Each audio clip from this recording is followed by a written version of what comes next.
महाभारत के युद्ध में एक पल ऐसा भी आया था जब महारथी कर्ण की मौत अर्जुन के तीरों से नहीं बल्कि साक्षात हनुमान जी के क्रोध से होने वाली थी। क्या आप जानते हैं कि अर्जुन के रथ की ध्वजा पर बैठे शांतिप्रिय हनुमान आखिर इतने क्रोधित क्यों हो गए थे कि उनकी एक हुंकार से पूरा कुरुक्षेत्र कांप उठा था। अगर उस दिन स्वयं भगवान श्री कृष्ण ने उन्हें न रोका होता तो शायद महाभारत का इतिहास उसी क्षण खत्म हो गया होता। कुरुक्षेत्र का महासंग्राम अपने चरम पर था। कर्ण और अर्जुन के बीच ऐसा भयंकर युद्ध चल रहा था मानो प्रलय आ गई हो। कर्ण अपने विजय रथ पर सवार होकर अर्जुन पर विनाशकारी बाणों की वर्षा कर रहे थे, लेकिन तभी एक अनर्थ हो गया। कर्ण के धनुष से निकले कुछ अचूक बाण सीधे रथ हाँक रहे श्री कृष्ण को जा लगे। उन बाणों के प्रहार से माधव का दिव्य कवच कटकर गिर गया और उनके अंगों पर घाव हो गए। अर्जुन के रथ की ध्वजा पर अदृश्य रूप में विराजमान साक्षात रुद्रावतार हनुमान जी से अपने आराध्य का यह कष्ट देखा नहीं गया। जिस प्रभु श्री राम के लिए उन्होंने लंका जला दी थी, आज उन्हीं के अवतार श्री कृष्ण को लहूलुहान देखकर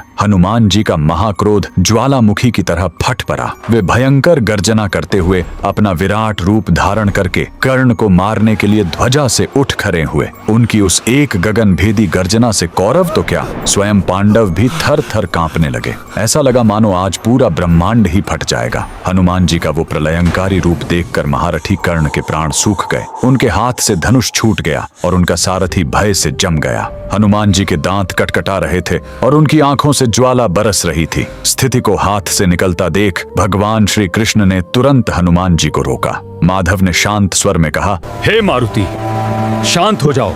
अगर तुम क्रोध में भरकर कर्ण को कुछ क्षण और ऐसे ही देखते रहें तो ये महारथी यहीं खंडित होकर भस्म हो जाएगा। हे पवन पुत्र, ये तुम्हारा त्रेता युग नहीं बल्कि द्वापर युग है।